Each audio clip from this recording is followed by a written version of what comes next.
बिस्मिल्लाहिर्रहमानिर्रहीम। आज का हमारा टॉपिक है कॉस्ट अकाउंटिंग और इम्पोर्टेंट चैप्टर्स यहाँ पे हम डिस्कस करेंगे बी कॉम पार्ट 2 के। टाइम इसके लिए आपका जो गिवन होता है वो 3 घंटे का होता है और जो टोटल मार्क्स हैं वो 100 होते हैं। 40 नंबर वाला बंदा पास होता है इसके अंदर। अब यहाँ पे देखेंगे, कहते हैं you would be given 8 questions and you have to attempt 5 out of them, each question carries 20 marks. 5 आपको अटेम्प्ट करने होते हैं, 8 क्वेश्चन गिवन होंगे, 20 नंबर का एक होता है। इसके अंदर कंपलसरी वाला कोई वो नहीं है जैसे बिजनेस टैक्स में था कि आपको ये लाजमी अटेम्प्ट करना है। आप कोई से 5 अटेम्प्ट कर सकते हैं, ठीक है, 8 में से। अब इसमें टोटल पूरी बुक के अंदर जो चैप्टर है वो 10 है। अब उसमें जो चैप्टर नंबर 1, 2, 3 एंड 6 है, इसमें से सिर्फ थ्योरी का क्वेश्चन आता है, न्यूमेरिकल नहीं आता होता, और वो भी ऑप्शनल है। आ भी सकता है और नहीं भी आ सकता। थ्योरी का एक ही क्वेश्चन आपको इसके अंदर आएगा, ज़्यादा थ्योरी का क्वेश्चन नहीं आता होता। तो लेकिन ये है कि ऑप्शनल अगर आया तो वो पहले, दूसरे, तीसरे या छठे में से आएगा, लेकिन ऑप्शनल है।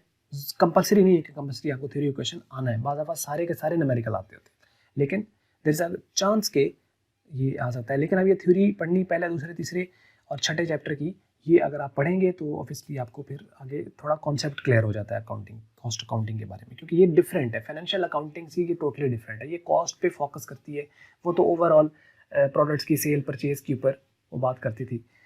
तो इसके अंदर ज़रा थोड़ा डिफरेंट तरीके से, यानी जिसने आई.कॉम किया हुआ है उसको बी.कॉम पार्ट 1 आसान होता है।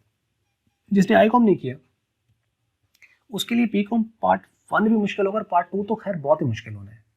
अगर उसके कॉन्सेप्ट उसने नहीं लिए, कॉन्सेप्ट क्लियर नहीं होते तो फिर थोड़ा टफ होता है। अब इसका ये मतलब नहीं है कि मुश्किल बहुत ज़्यादा है तो इसने होना नहीं है।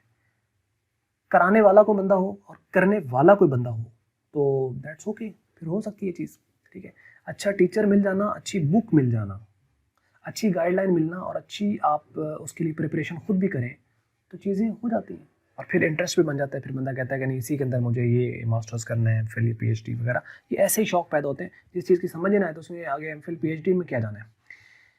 लो जी, अब इसमें देखो कि जो चौथा चैप्टर है उसमें कॉस्ट अकाउंटिंग साइकिल, असल में ये चैप्टर का नाम है।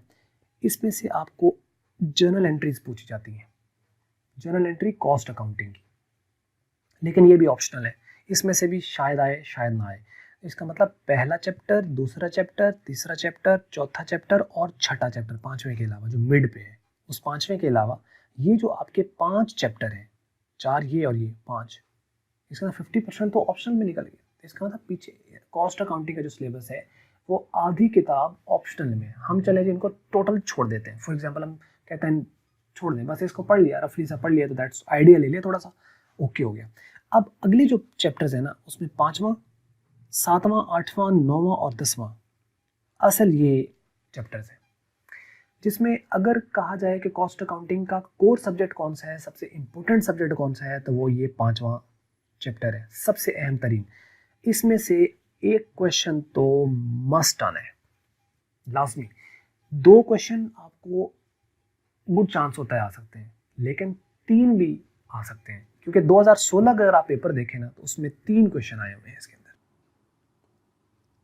लेकिन हम कहते हैं कि जी 3 क्वेश्चन चलें जी छोड़ दें, लेकिन 2 के चांसेस काफ़ी ज़्यादा होते हैं, क्योंकि अक्सर जो पास पेपर्स अगर आप पीछे देखें तो उसमें 2-2 सवाल आए हुए हैं इसी 5वें चैप्टर में से। तो अगर तो 2 सवाल आ जाते हैं तो इसका मतलब है कि आपके 2 तो हो गए, पीछे 3 क्वेश्चन रह जाते हैं। अब जो 7वां चैप्टर है जो प्रोसेस कॉस्टिंग का है, अब इसमें जो फाइनेंशियल स्टेटमेंट्स हैं, असल में 3 तरह की फाइनेंशियल स्टेटमेंट्स आप लोग यहाँ पे स्टडी करते हो। एक का नाम है CGS, cost of goods sold, दूसरी का नाम इनकम स्टेटमेंट और तीसरी का नाम बैलेंस शीट है। अब इनकम स्टेटमेंट, बैलेंस शीट वो बिल्कुल जैसे trading profit and loss account balance sheet बनता था आपका फाइनेंशियल अकाउंटिंग में, इसमें यहाँ पे इनकम स्टेटमेंट और बैलेंस शीट उसी तरह। तो जो सीजीएस है ये एक नई चीज़ होगी, कॉस्ट ऑफ गुड्स सोल्ड। इसमें अक्सर वो कुछ वैल्यूज़ होती हैं, वो मिसिंग वैल्यूज़ होती हैं, इनकम्प्लीट रिकॉर्ड होता है जिसको आपने कंप्लीट करना होता है कुछ रूल्स रेगुलेशन फार्मूलाज की बेस पर, कुछ कॉन्सेप्ट्स की बेस पर। तो एक तो ये है। उसके बाद आपका जो 7वां क्वेश्चन है वो है प्रोसेस कॉस्टिंग का। तो प्रोसेस कॉस्टिंग के अंदर आपको एक रिपोर्ट बनानी होती है जिसका नाम होता है सीपीआर। उधर यहाँ पे जो है वो सीजीएस है और यहाँ पे सीपीआर है। सीपीआर है कॉस्ट ऑफ प्रोडक्शन रिपोर्ट। अब इससे भी एक लाजमी सवाल आता है। अच्छा, एक इसमें से और एक इसमें से लाजमी आए तो 2 क्वेश्चन बन गए, और अगर इसमें से 2 आ जाते हैं तो यहाँ पे आपको 3 क्वेश्चन आपने अटेम्प्ट कर दिए। 8वां जो चैप्टर है वो मटेरियल का है, इसमें से 1 से 2 सवाल आते होते हैं, एक इसमें से भी मस्ट आना है, लेकिन 2 भी आ सकते हैं इसमें से। तो ये मटेरियल का चैप्टर 8वां। उसके बाद नंबर 9 जो है, जो लेबर है, ये ऑप्शनल है। इसमें से बाज़ दफ़ा वो लेता है, बाज़ दफ़ा नहीं लेता, तो इसका मतलब इसको भी स्किप किया जा सकता है। और उसके बाद 10वां जो चैप्टर है FOH का, फैक्ट्री ओवरहेड, वो पहला और एक से 2 क्वेश्चन इसमें से भी 2 क्वेश्चन है, और लेकिन 1 तो मस्ट है। चलिए हम कहते हैं जी एक आया, तो इसका मतलब है फिर एक इसमें से आया, एक 8वें में से आया, 2 एक 7वें में से आया, 3 और एक ही 5वें में से आया, 4। तो ये तो 4 सवाल बने। इसका मतलब है कि वो या तो यहाँ से आया होगा या इनमें से आया होगा। लेकिन चलिए हम ये वाले थ्योरी वाले छोड़ देते हैं ना, तो इसका मतलब फिर वो ये अगर इनमें से एक ही का आया ना, तो फिर इसका मतलब चौथे और 9वें में से एक क्वेश्चन आया है लाजमी। तो 5 आपके अटेम्प्ट हो जाएंगे इजीली। लेकिन ये एक एक नहीं आता, इसमें से अक्सर 2 क्वेश्चन आते हैं और 5वें में से अक्सर 2 क्वेश्चन आते हैं। तो फॉर एग्जांपल आप कंसिडर कर लो कि 5वें में से 2 आया और 10वें में से 2 आए, तो 5वां और 10वां यानी सेंटर वाला और एंड वाला चैप्टर सबसे अहम है। तो 2 इसमें से 2 इसमें से, तो 4 अटेम्प्ट हो गए। और एक आप मटेरियल कर लो, तो चाहे आपका इसमें से कर लो, एक इनमें से आया हुआ है, तो आपकी 5 क्वेश्चन अटेम्प्ट हो जाते हैं। लेकिन कॉस्ट अकाउंटिंग कॉन्सेप्चुअल है, काफ़ी इसके अंदर पढ़ना पड़ता है, और पढ़ना नहीं असल में समझना ज़्यादा पड़ता है। तो अगर आपको चीज़ों में समझ लग गया, थोड़ी सी प्रैक्टिस इसके अंदर ज़्यादा करनी पड़ती है, बाज़ चीज़ें मिक्सअप हो जाती हैं। तो बस ये है आज का यहाँ तक, और आपको उम्मीद है ये बात समझ लगी होगी।